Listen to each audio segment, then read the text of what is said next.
ভারতের নতুন সরকার গঠনের পর তিস্তা ও গঙ্গা চুক্তি নবায়নে আশাবাদী বাংলাদেশ। সফররত ভারতের পররাষ্ট্র সচিবের সঙ্গে বৈঠক শেষে একথা জানান পররাষ্ট্র সচিব মাসুদ বিন মোমেন। তিনি জানান, ভারতের নির্বাচনের পর প্রধানমন্ত্রীর দিল্লি সফরে বিষয়টি নিয়ে আলোচনা হবে। বিস্তারিত জান্নাতুল মোহনার প্রতিবেদনে। ভারতে চলমান লোকসভা নির্বাচনের মাঝেই বাংলাদেশ সফরে এসেছেন ভারতের পররাষ্ট্র সচিব বিনয় মোহন কোয়াত্রো।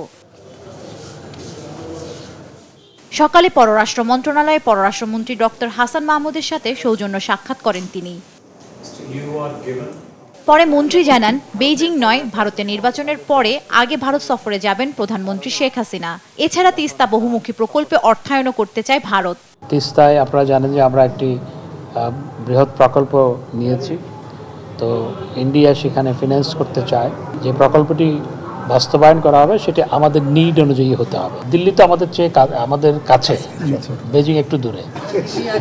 তাদের সেখানে যেহেতু ইলেকশন, সেই ইলেকশন শেষ না হওয়া পর্যন্ত তো কখন সফর হবে সেটি নির্ধারণ করা যাচ্ছে না। পরে পররাষ্ট্র সচিব মাসুদ বিন মোমেনের সঙ্গে আনুষ্ঠানিক বৈঠক করেন সফররত পররাষ্ট্র সচিব। মাসুদ বিন মোমেন বলেন, ভারতের নতুন সরকার গঠনের পর গঙ্গা ও তিস্তা চুক্তি বাস্তবায়নের বিষয়ে ফলপ্রসূ আলোচনা হতে পারে। ভারতে যেহেতু একটি নতুন সরকার গঠিত হতে যাচ্ছে, সুতরাং আমরা আশাবাদ ব্যক্ত করেছি যে তিস্তা যে চুক্তিটি হয়ে আছে সেটাকে বাস্তবায়িত করার বিষয়ে। তাছাড়া গঙ্গা চুক্তি 2026-এ শেষ হয়ে যাবে, সেটারও কিছু টেকনিক্যাল আলাপ আলোচনা শুরুর ব্যাপারে আমরা ঐকমত্যে পৌঁছেছি। সচিব বলেন, দ্বাদশ জাতীয় সংসদ নির্বাচন নিয়ে মার্কিনীদের যে অস্বস্তি ছিল তা কেটে গেছে। ডোনাল্ডুর বাংলাদেশ সফর সেই ইঙ্গিত দিচ্ছে বলেও জানান তিনি। ওর আশাটাই তো সেটাই উদ্দেশ্য নিশ্চয়ই, তাই না? যে ইলেকশনের আগে যে সিনারিও ছিল, এখন তো সিনারিও সম্পূর্ণ ভিন্ন।